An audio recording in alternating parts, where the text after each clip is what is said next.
Leonardo da Vinci एक genius या एक साइकोपैथ। अंधेरी रात एक इंसान बेड पर अपनी आखिरी सांसें ले रहा है और एक बूढ़ा आदमी उसके मरने का इंतज़ार कर रहा है।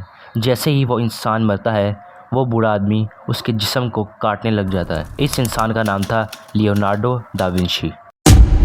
लियोनार्डो दा विंची के बारे में एक फेमस स्टोरी कि लियोनार्डो दा विंची को उसके पेरेंट्स ने छोड़ दिया था और फिर उसकी ज़िंदगी में एक ऐसा ट्विस्ट आया जिसकी वजह से उसे सालों तक सिर्फ एक कमरे में बंद और दुनिया से क्लोज बाय साइड होकर रहना पड़ा। लियोनार्डो दा विंची को हम उनकी आर्ट, द जीनियस साइकोलॉजी और उनकी ऑब्जर्वेशंस और इन्वेंशंस की वजह से जानते हैं, जो कि उन्होंने अपने नोट्स में लिखा था। लियोनार्डो दा विंची के आर्ट और उनके नोट्स में कहीं भी उनकी बायोग्राफी मतलब कि उनकी लाइफ के बारे में कुछ भी नहीं लिखा। लियोनार्डो की कोई भी फैमिली तो नहीं थी, इस वजह से हमारे पास ऐसा कोई सोर्स नहीं है जो कि लियोनार्डो की लाइफ के बारे में हमें बता सके। लियोनार्डो दा विंची के बारे में जो भी कहानियाँ हैं उन पर भी यकीन करना मुश्किल है, लेकिन हम उनकी आर्ट, द जीनियस साइकोलॉजी और उनकी इंटेलिजेंस को ज़रूर डिस्कस कर सकते हैं। लियोनार्डो दा विंची ट्री को देखते तो उसकी ब्यूटी से ज़्यादा उसके पैटर्न को देखते।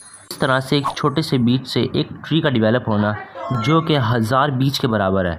लियोनार्डो दा विंची की एक थ्योरी है जिसमें वो ये कहते हैं कि किसी चीज़ का जानना यानी कि ये ट्री इस तरह ग्रो होता है, मेरा इस बात को जानना ट्री को नहीं बनाता, बल्कि जो भी हो रहा है वो नेचर है और हम बस नेचर को समझते हैं, उसे बनाते नहीं हैं। दा विंची जब पहाड़ों को देखते तो हवा के बिहेवियर को देखते कि किस तरह जो चीज़ हमसे जितनी ज़्यादा दूर है वो उतनी ज़्यादा ब्लर होती जा रही है। साइकोलॉजिकल जीनियस गॉड पर बिलीव नहीं रखते, बल्कि वो लॉजिक और नेचर के लूप या दायरे में ही फंस कर रह जाते हैं।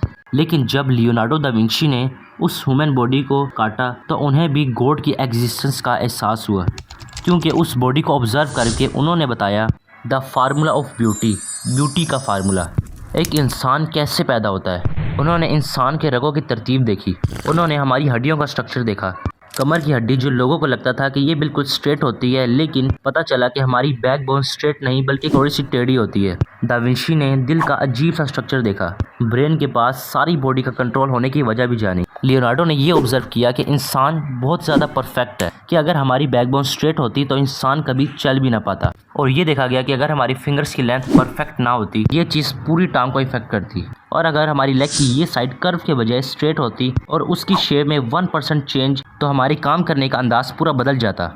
इसीलिए गॉड की एग्जिस्टेंस या इंसानों को इतना परफेक्ट बनाने के लिए किसी का होना ज़रूरी है। लियोनार्डो दा विंची ने सिर्फ ह्यूमन बॉडी को ऑब्जर्व नहीं किया, बल्कि 14th सेंचुरी में ऐसे ऐसे मैकेनिज्म बनाए जिनका 14th सेंचुरी में सोचना भी एक बहुत बड़ी बात थी। 14th सेंचुरी में एक ऐसा मैकेनिज्म को इन्वेंट करना जिससे इंसान बर्ड्स की तरह उड़ सकें।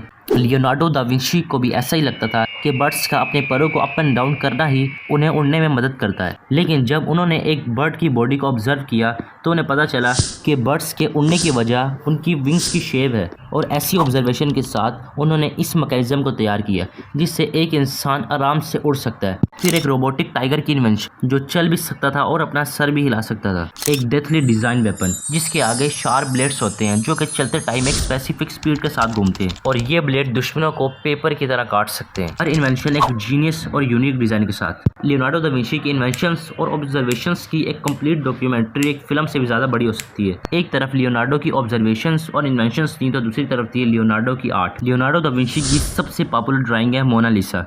लियोनार्डो दा विंची ने बहुत सी ऐसी पेंटिंग्स और ड्राइंग्स बनाई, मोनालिसा कोई एक नहीं है, लेकिन फिर भी सबसे ज़्यादा मोनालिसा ही फेमस है। और कहा जाता है कि लियोनार्डो दा विंची ने इस मोनालिसा पेंटिंग में अपनी शक्ल के पैटर्न भी ऐड किए हैं। लियोनार्डो दा विंची वो जीनियस हैं जिन्होंने हर एडवांस टेक्नोलॉजी की शुरुआत रखी, और ऐसे जीनियस को हमें भुलाना नहीं चाहिए, बल्कि अपने स्कूल्स और कॉलेजेस में भी इस इंसान की इन्वेंशंस, ऑब्जर्वेशन और इसकी ग्रेट साइकोलॉजी के बारे में अपने स्टूडेंट्स को पढ़ाना चाहिए।